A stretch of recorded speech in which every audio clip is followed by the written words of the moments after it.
Bismillahirrahmanirrahim. Bahwasanya malaikat maut itu mempunyai bawahan dengan jumlah 70 orang malaikat rahmat, dan malaikat maut juga mempunyai 70 orang bawahan, yaitu malaikat azab. Maka ketika yang dicabut itu roh seorang mukmin, maka segeralah diserahkan kepada malaikat rahmat. Lalu malaikat rahmat pun menghibur mereka dengan surga dan pahala. Lalu roh tersebut dibawa naik ke langit sampai ke tempat yang tinggi. Dan jika yang dicabut itu roh orang-orang kafir, maka segeralah diserahkan kepada malaikat azab. Selanjutnya roh tersebut dilemparkan ke neraka Sijjin sampai tempat yang serendah-rendahnya. Malaikat maut mendatangi makhluk saat ingin mencabut nyawanya dengan 4 arah. Yang pertama, arah kepalanya. Yang kedua, arah mukanya.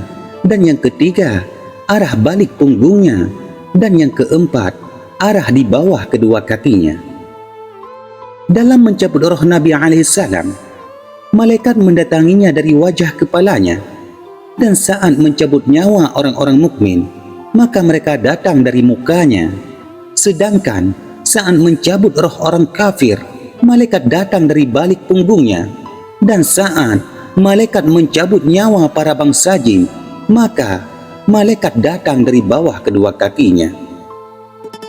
Saat mencabut nyawa, salah satu kedua kakinya malaikat berpijak pada titian jembatan neraka Jahannam, sedang kaki satunya lagi berpijak pada ranjang surga karena besarnya malaikat maut.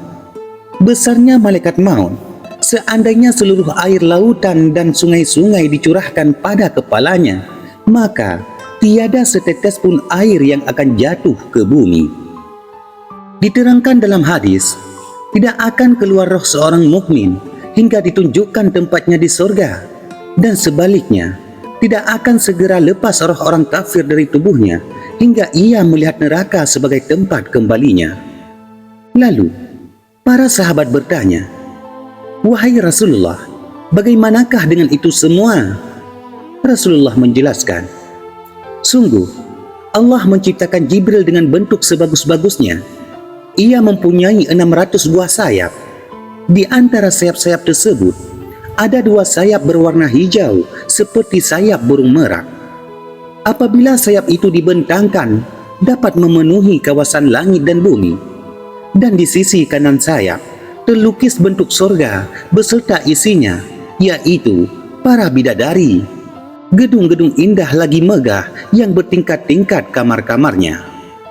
Sedangkan pada sayap kiri terlukis pula bentuk neraka beserta isi-isinya, yaitu hewan-hewan, ular, kalajengking, tebing-tebing curam menggiriskan, dan malaikat zabaniyah. Maka ketika ajal seorang tiba, para petugas dari malaikat pun segera memasuki kulit otot-otot dan menghisap nyawanya dari tungkak kaki sampai ke lututnya. Lalu petugas pertama keluar, disusul oleh petugas kedua menghisap nyawa dari lutut sampai pusarnya. Lalu petugas kedua pun keluar, disusul yang ketiga, menghisap dari perut sampai dada dan dari dada sampai tenggorokan, menunjukkan firman Allah, "Falaula idza balagatil hulqum wa antum hina idzin tanzurun." Maka kenapa tidak kau kembalikan saja ketika nyawa melintasi kerongkongan? Pada saat itu engkau pun melihat. Di saat-saat genting semacam itu, kepada orang mukmin Jibril alaihissalam membentangkan sayap kanannya, maka terlihatlah tempatnya berupa surga. Orang mukmin itu terus memandangnya, dan karena konsentrasi perhatiannya itu, ia tidak sempat sedikit pun melirik pada yang lainnya, sekalipun ayah, ibu, dan anak-anaknya yang berada di sisinya. Dan untuk orang munafik, dibentangkan pula sayap kiri, hingga terlihat olehnya neraka Jahannam, dan karena pusat perhatiannya itu tertuju pada tempat kembalinya berupa neraka Jahannam, maka ia pun tidak sempat melihat lainnya, apakah itu ayah, ibu, ataupun anak keluarganya, akibat gelisah dan sedih dengan tempat itu. Oleh karena itu, berbahagialah orang yang memperoleh kebun surga di dalam kuburnya. Sebaliknya, menyesallah rugi, tiada kesudahan orang yang mendapat nasib buruk berupa liang neraka di dalam kuburnya. Seseorang bertanya tentang roh. Roh itu terbagi atas 3 macam, yaitu roh sultaniyah, artinya jenis penguasaan yang bersemayam pada hati nurani. Dan yang kedua, roh ruhaniyah, jenis rohani yang ditempatkan di dada. Dan yang ketiga, roh jasmaniyah, jenis raga yang menyusup di antara daging, darah, dan di antara tulang-tulang dan peluh. Lalu, seseorang bertanya, di manakah roh orang tidur? Karena jika ia keluar berarti mati, dan jika tidak, kenapa tidak sadar? Jawabannya, orang sedang tidur, yang lepas adalah roh jenis raga atau jasmaniyahnya.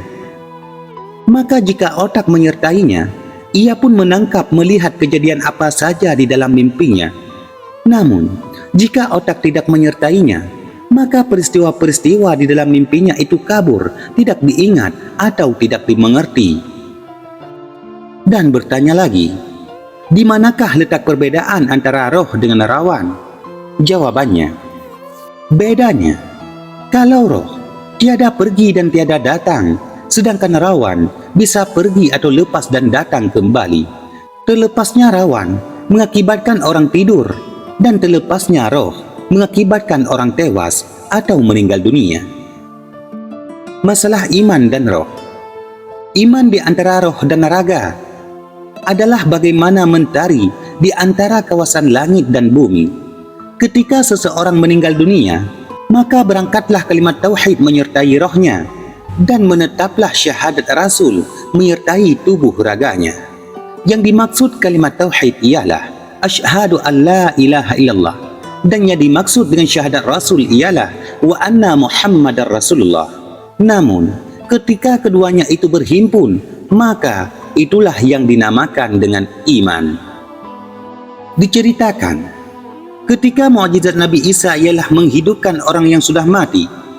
Lalu, orang-orang kafir berkata, "Wahai Isa, engkau dapat menghidupkan orang mati. Kalau keadaan mayat itu baru, tidak menutup kemungkinan ia belum mati sungguhan. Untuk itu, kami ingin engkau menghidupkan mayat manusia purba." Lalu, Nabi Isa menjawab, "Pilihlah mayat siapa yang kalian inginkan." Lalu para kafir itu menjawab, "Wahai Isa, coba hidupkanlah olehmu mayat seorang bernama Syam bin Nuh." Al-Kisah, Nabi Isa pun datang ke makamnya. Setelah Nabi Isa salat 2 rakaat, lalu ia berdoa kepada Allah Subhanahu wa Ta'ala. Maka hiduplah sang putra Nuh dengan rambut kepala dan jenggot yang memutih. Lalu Isa pun bertanya, "Wahai Sam, kenapa engkau menjadi beruban? Padahal waktu hidupmu itu belum ada orang yang beruban." Sam menjawab, "Wahai Isa, aku terkejut mendengar seruanmu. Bahkan aku mengira kiamat telah tiba. Itulah sebabnya rambut kepala dan jenggotku berubah jadi putih." Nabi Isa alaihissalam bertanya, "Sudah berapa tahunkah engkau meninggal dunia?" Sam menjawab, "Sudah 4.000 tahun, dan rasa pedihnya sakit maut sejak saat itu membekas sampai sekarang belum juga sembuh. Wallahu a'lam bis-shawab."